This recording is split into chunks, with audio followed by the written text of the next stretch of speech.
The call came at midnight. His tone was calm, almost amused. Your daughter forgot her place. My son reminded her. I didn't respond. Silence unsettles men who thrive on control.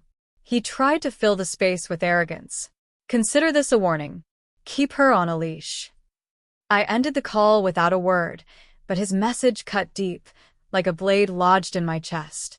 For 25 years, I had slit throats in 14 countries, erased presidents, generals, and men believed untouchable, ghosting their names from existence, as if wiping chalk from a board.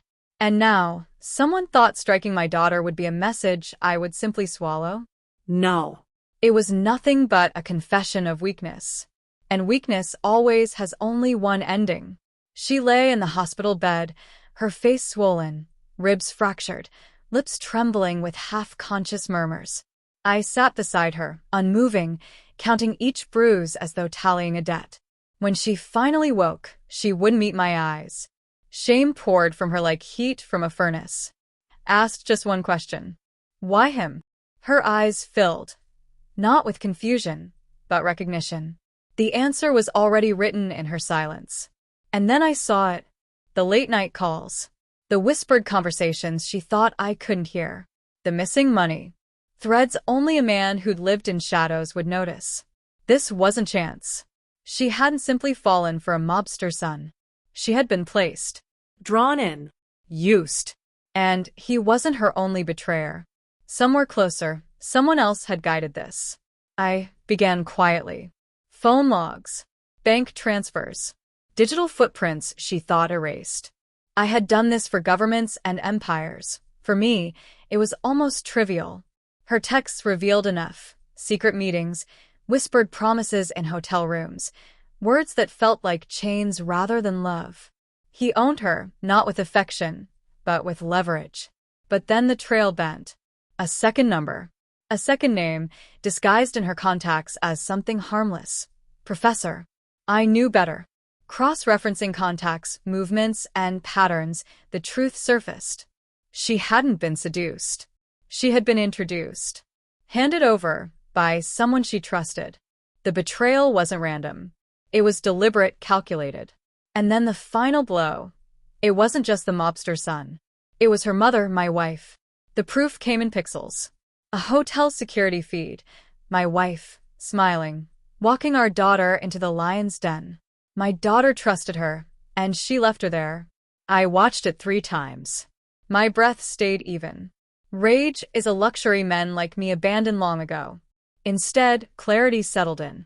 That evening, I placed the printed images on the kitchen counter and said nothing. When she walked in and saw them, she froze. Her lips parted, then the instinctive lies spilled out. It's not what it looks like. You don't understand. She needed discipline.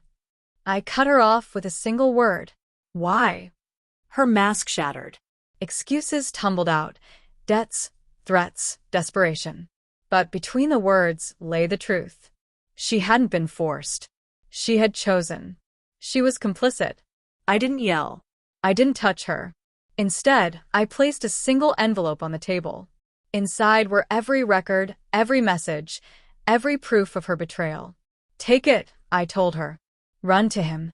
See if he shelters you when I'm finished. Her hands trembled. She didn't open it, she already knew.